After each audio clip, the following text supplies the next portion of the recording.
Glorificado seja Deus, mais uma vez.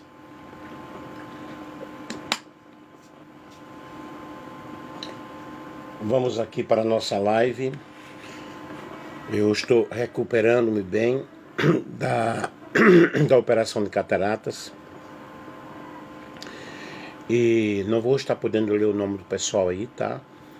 Mas vamos aqui falar sobre um assunto bem legal. Já fiz live sobre esse assunto, porém vamos fazer mais numa outra abordagem. O uso de joias e cosméticos na Bíblia, Antigo e Novo Testamento. Vamos dar uma explicação boa. Eu peço que vocês compartilhem aí com outras pessoas, porque é um assunto top, é um assunto legal.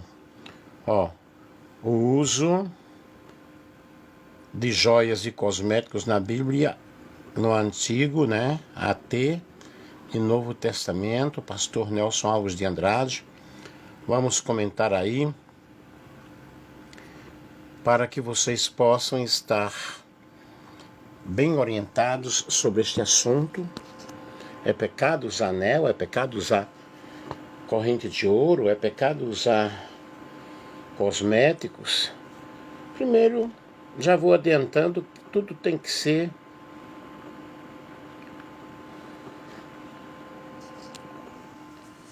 Deixa eu ver aqui uma coisa.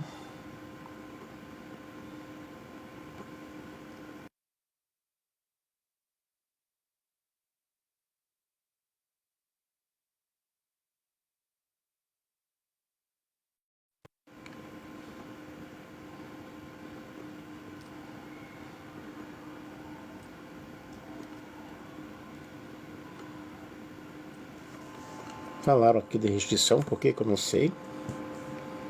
Não estou falando de assunto que não pode ser falado.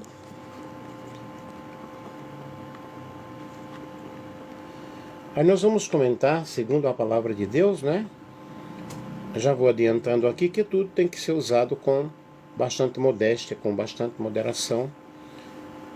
Tudo aquilo que nós fazemos, tudo aquilo que nós realizamos, nós devemos fazer, na realidade, com muita modéstia e com muita moderação. E o que é que a Bíblia diz sobre isso? O uso de joias e cosméticos no Antigo e no Novo Testamento. Vejamos aí a introdução. A questão do uso de joias, adornos e cosméticos é recorrente no meio cristão. É um assunto muito debatido, as pessoas elas comentam muito, elas falam muito, Muitos se perguntam, a Bíblia condena totalmente? É pecado usar joias e maquiagens? Como os servos de Deus no Antigo e Novo Testamento se posicionaram diante disso, diante dessa situação? Se posicionaram diante desse assunto. Vejamos o que a palavra do Senhor nos diz. Para responder a estas perguntas, é necessário nós considerarmos o contexto cultural da época. A Bíblia ela precisa ser interpretada no seu contexto gramatical, no seu contexto cultural, vermos o que acontecia naquela época, a situação da época, como as pessoas encaravam esses assuntos, o sentido simbólico do adorno em determinados textos, a ênfase espiritual que a palavra de Deus nos fala sobre a vaidade, sobre a modéstia e sobre aquilo que está em nosso coração. Que na realidade, quando fala de coração, fala do nosso entendimento, da nossa mente, porque do nosso coração saem as saídas da vida, está o sangue, mas tudo se passa na nossa mente, na realidade. Vejamos sobre as joias e cosméticos no Antigo Testamento. Uso positivo e cultural. Nós vemos Abraão e Rebeca. Abraão enviou joias a Rebeca como presente, em Gênesis capítulo 24, versículos 22, versículos 30, versículos 53. Aqui eu vou estar apenas mencionando para que eu não possa estar folheando aqui a Bíblia, que são versículos pequenos, Mas você pode pesquisar aí na sua casa. Isso não foi considerado pecado, mas foi um sinal de bênção, um sinal de aliança. Nós vemos também José no Egito. Faraó colocou um colar de ouro em José, como símbolo de honra. Gênesis 41 e versículo 42. Observem, como um símbolo de honra. Portanto, você colar um bracelete, colocar uma corrente, colocar um colar, jamais isso foi pecado.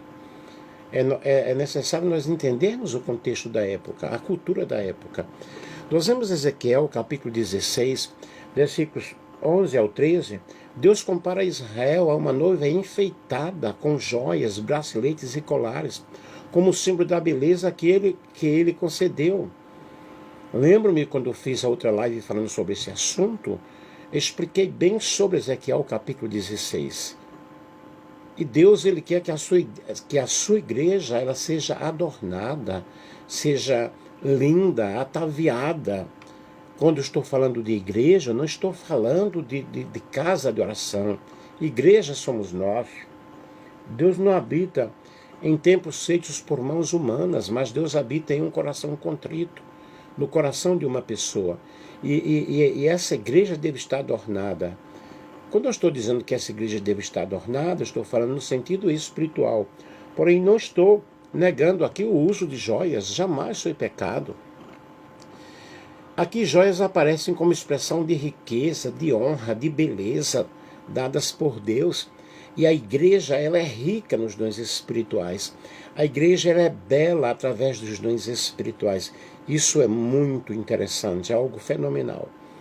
Uso negativo e idolátrico. Em Êxodo capítulo 32, versículos 2 ao versículo 4, nós observamos que o povo usou brincos de ouro para fazer o bezerro de ouro.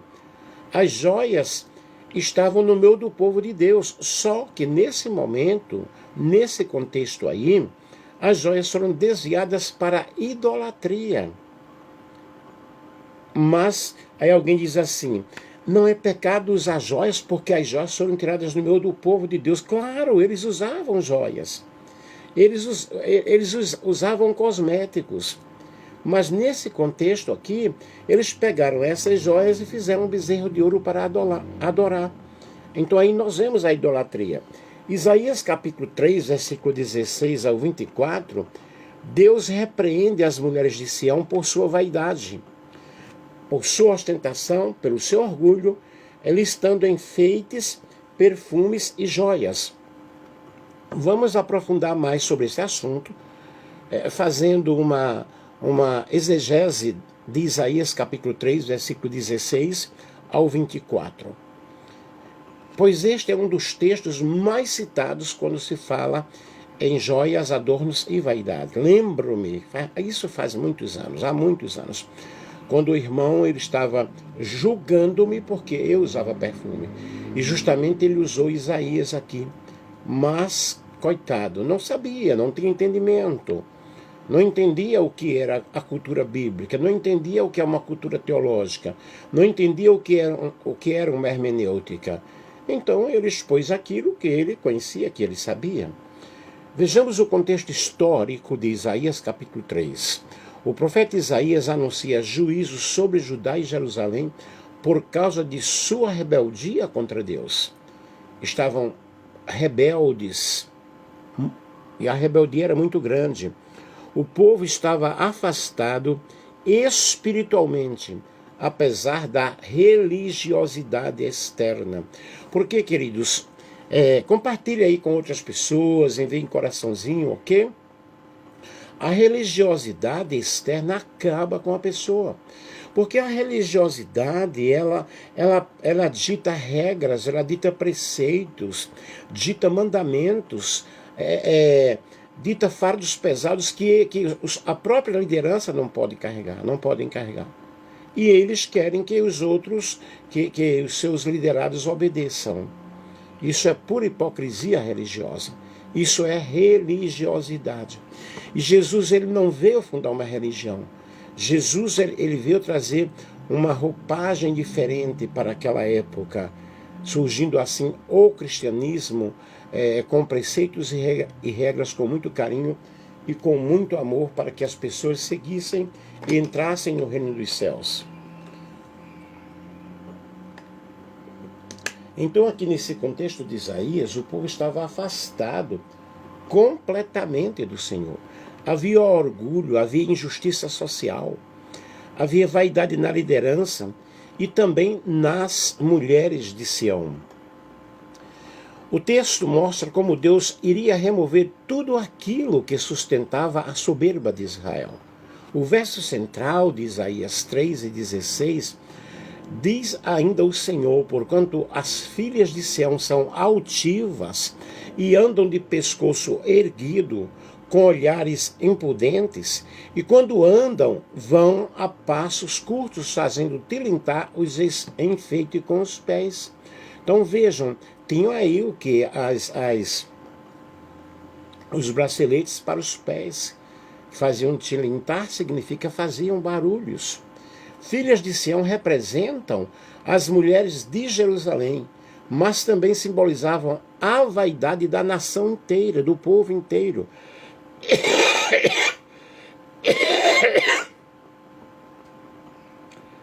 Deus está tratando aqui com a vaidade, com o orgulho, não com a joia em si. Elas eram altivas, orgulhosas e arrogantes. Pescoço erguido, postura de quê? Postura de soberba. Olhares impudentes, sedução, futilidade, vaidade. Passos curtos e tilintar, quer dizer, ostentação. Uma forma de chamar a atenção pela aparência e pelo adorno. Aqui o problema não é simplesmente o enfeite, mas o coração orgulhoso e a tentativa de usar a beleza externa como substituto da fidelidade a Deus. Aí nós vemos aí a lista de adorno em Isaías capítulo 3, versículos 18 ao 23. Isaías descreve uma lista impressionante de enfeites femininos: tornozelos, toucados, luetas, pendentes, braceletes, véus, diademas, enfeites de pernas, cintos, caixinhas de perfumes. Aí o irmão se baseou aqui, né? Anéis, joias do nariz, joias do nariz, vestidos festivos, mantos, chales, bolsas, espelhos. A quantidade e variedade mostram exagero, ostentação e luxo excessivo. Muitas dessas peças vinham de culturas pagãs e tinham significados de status social e religioso. Aí nós vemos Isaías capítulo 3, que fala sobre o juízo de Deus. Isaías capítulo 3 e 24, em lugar de perfume haverá mau cheiro, e por cinto uma corda, em lugar de cabelos bem penteados, calvície, em lugar de roupas caras, pano de saco, e por beleza, marca de fogo. Então vocês vejam aqui que é uma linguagem simbólica falando sobre o juízo de Deus. Perfume, mau cheiro. Deus retiraria o luxo, trazendo o quê? Trazendo miséria.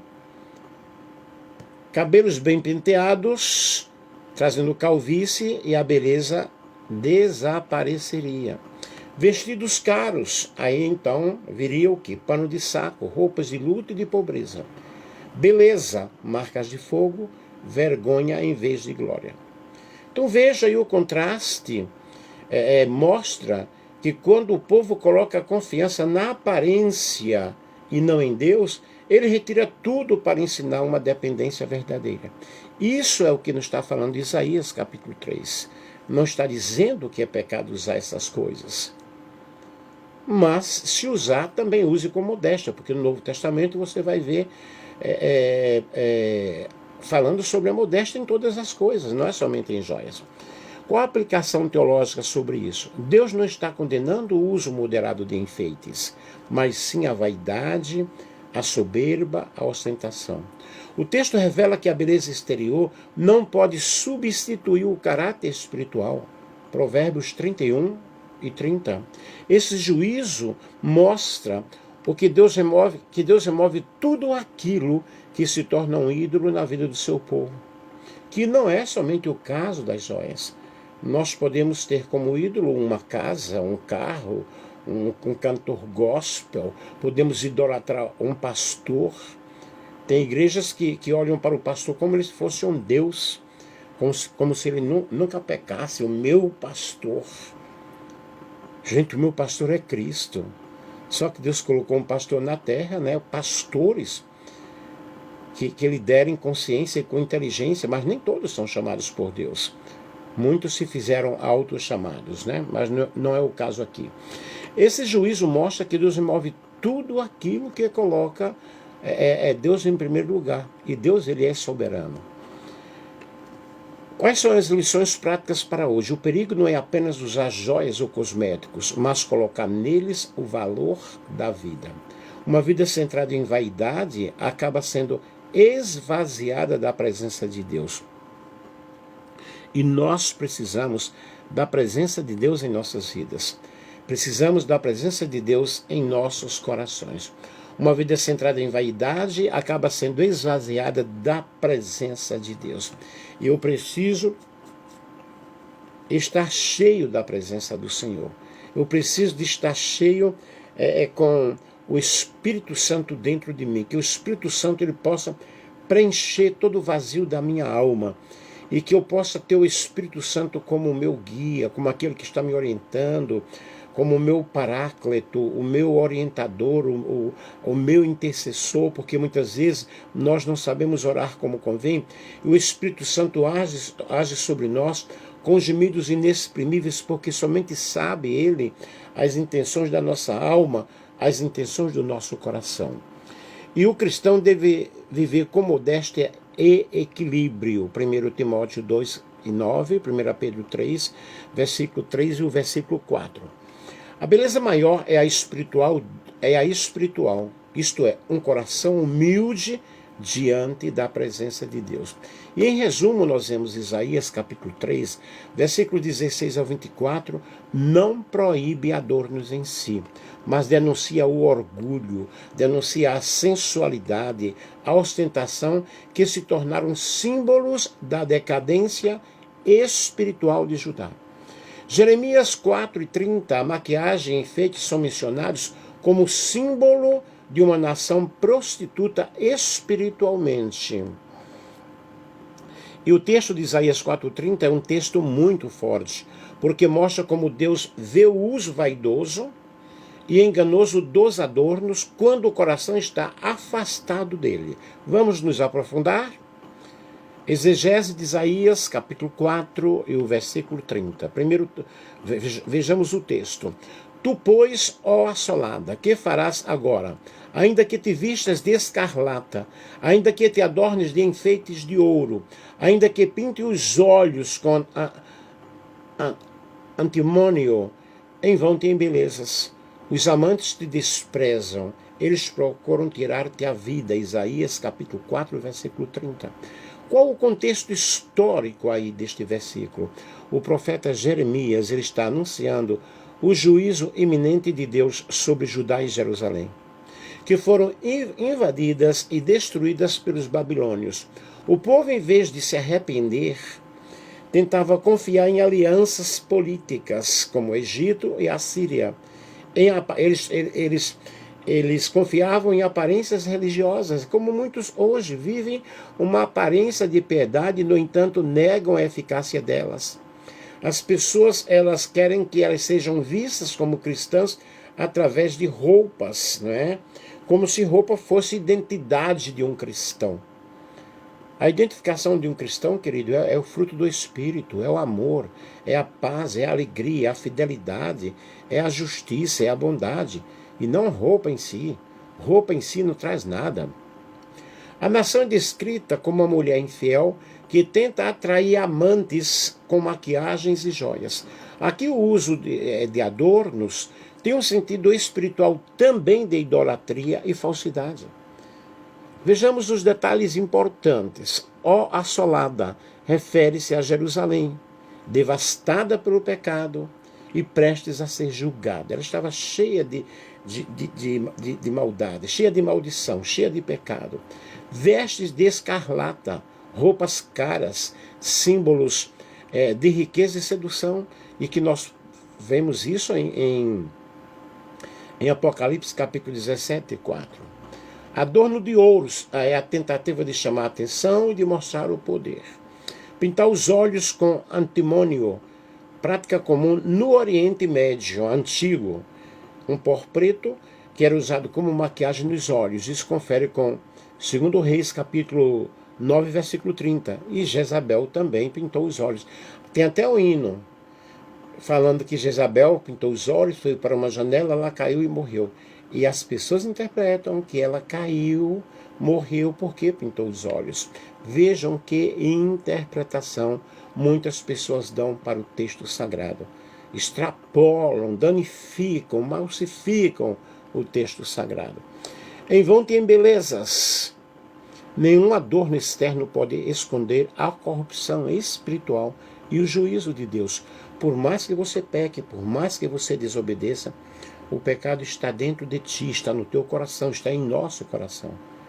Não adianta eu colocar um paletó e uma gravata, não usar barba, não usar bigode, não usar um relógio, não usar um anel, como se isso fosse santidade. E aí estão os verdadeiros hipócritas da religião, os verdadeiros fariseus da religião. Pregam coisas externas em vez de pregar aquilo que está no coração do homem. Teus amantes te desprezam. As nações em que Judá confiava eram alianças políticas, não trariam salvação. Qual o significado espiritual? A maquiagem e os adornos simbolizam a tentativa de encobrir o pecado com aparência. E é justamente isso que as pessoas fazem. Usam vestidos longos, com mangas até aqui, fecham até aqui, e praticam as piores devassidões, praticam os piores pecados. Vejam, queridos, nós precisamos entender que Deus trata com a nossa índole. E Jesus veio justamente no Novo Testamento para tratar com aquilo que está dentro do coração do homem, não com a aparência externa. Assim como uma prostituta tenta atrair clientes, Jerusalém tentava parecer bela, mas sua corrupção era visível diante de Deus. A verdade não poderia salvar Judá. A vaidade não poderia salvar Judá. Nem riquezas, nem alianças políticas, nem beleza externa impediriam o juízo de Deus. Portanto, esse teu paletó, essa tua gravata, esse teu vestido longo, ok? Ou esse não usar um batom, ou não usar uma maquiagem, isso não vai impedir o juízo de Deus sobre a tua vida. Pense bem nisto. A maquiagem aqui não é condenada em si, mas usada como metáfora de falsidade espiritual. O problema não está no cosmético, mas no coração enganoso, que tenta disfarçar sua rebelião com aparência atraente. Quais são as aplicações que nós temos para hoje? Muitas vezes as pessoas tentam cobrir o vazio espiritual com aparências externas, com roupas caras, com cosméticos, com estatutos sociais, com sucesso, mas o coração está podre. E Jesus comparou esse tipo de gente como sepulcros caiados, que por fora estão belos, maravilhosos, mas que por dentro estão realmente podridos, estão apodrecidos. Mas diante de Deus isso é embelezar-se em vão, se não houver arrependimento e santidade. O que nós precisamos é uma nova vida, uma nova experiência, é uma verdadeira conversão com Deus. Eu não sei se vocês estão gostando aí. O cristão deve vigiar para que não viva de maquiagem espiritual, mas de um coração real, de um coração transformado.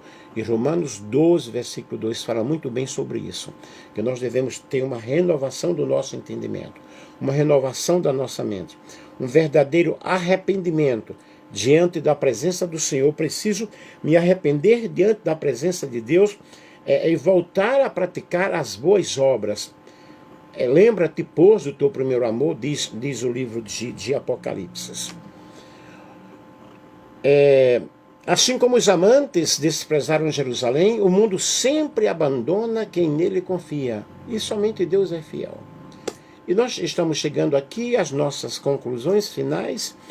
Jeremias capítulo 4, 30 não é um mandamento proibindo maquiagem ou joias, mas uma figura profética mostrando a vaidade de Judá, mostrando o orgulho, o pecado de Judá.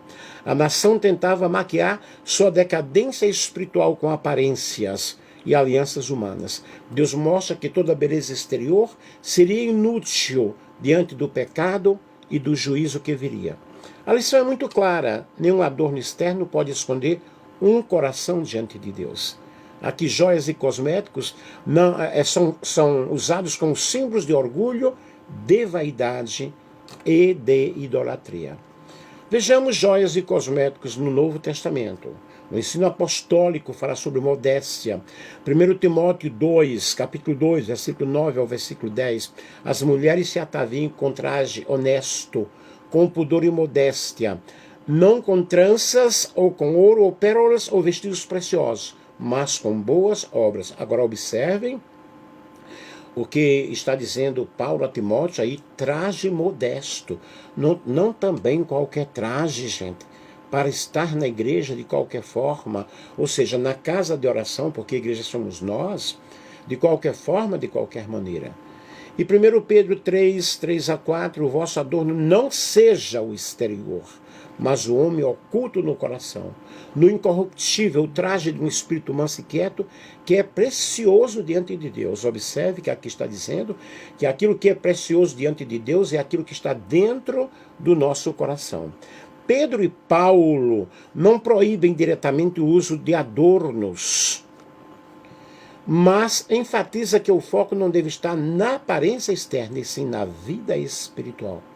Isto é, ele não proíbe mesmo, eles não proíbem. A ausência de proibição absoluta. O Novo Testamento não traz nenhum mandamento categórico proibindo totalmente joias ou cosméticos. Você não vai ver isso no Novo Testamento. Muitos vão ver esta live e vão me criticar, mas eu estou falando o que diz a Bíblia, o que diz a palavra do Senhor. O problema está no excesso, ostentação e vaidade, que desvia o coração da simplicidade do Evangelho. Vejamos aqui algumas reflexões teológicas. O problema não está no objeto em si, joias ou cosméticos, mas no coração de quem os usa. Se usados com orgulho e vaidade, tornam-se pecado. Se usados com equilíbrio, observem, com equilíbrio e modéstia, não há condenação bíblica. Veja então como você está usando. A Bíblia usa adornos como metáfora positiva em da relação com Deus. A noiva enfeitada, Apocalipse capítulo 21, versículo 2, Apocalipse 21, 18 a 21, a Nova Jerusalém adornada com toda sorte de pedras preciosas. O princípio central deste assunto é modéstia e sobriedade. O cristão deve refletir a Cristo, deve refletir Cristo, e não a vaidade do mundo. É pecado? Não, menina, não. Não. Não é pecado o uso moderado de joias e cosméticos, desde que não se torne idolatria, isto é, culto da aparência, não revele orgulho, a soberba ou sensualidade excessiva, não escandalize a fé dos mais fracos, 1 Coríntios 8 e 9. Ela é pecado quando se torna vaidade, exibicionismo ou culto ao corpo. Substitui o valor do caráter cristão por aparência externa e conduz à sensualidade, mundanismo e ostentação. Aí sim, nesse caso, é pecado. Vejamos aqui as nossas considerações práticas. O cristão deve avaliar seu coração antes de usar adornos ou cosméticos. O equilíbrio é a chave, nem legalismo proibitivo, nem liberalismo sem limites. E a maior beleza deve ser a beleza espiritual. Concluindo aqui, a Bíblia não ensina que usar joias ou cosméticos seja pecado em si, mas alerta contra a vaidade, contra a ostentação e a sensualidade. Deus olha para um coração quebrantado, para um coração contrito. Assim, cada cristão deve viver com modéstia, viver com equilíbrio e temor a Deus, evitando tanto o exagero mundano quanto o legalismo religioso. Amém? Espero que vocês tenham gostado e que vocês possam se aprofundar cada vez mais no assunto. Um grande beijo, um grande abraço Referências aqui para estudo, Bíblia de Estudo Almeida, SBB, Comentário Bíblico Bacon, da CPAD, Comentário Bíblico Moody, Craig Kenner, Comentário do Novo Testamento, John Stott, A Mensagem do Sermão do Monte, Gordon Fried, 1 Timóteo, 1 Pedro, NICNT. Beijos, queridos, orem por mim, para que eu tenha essa recuperação bem rápida dessa cirurgia de cataratas. Um grande beijo!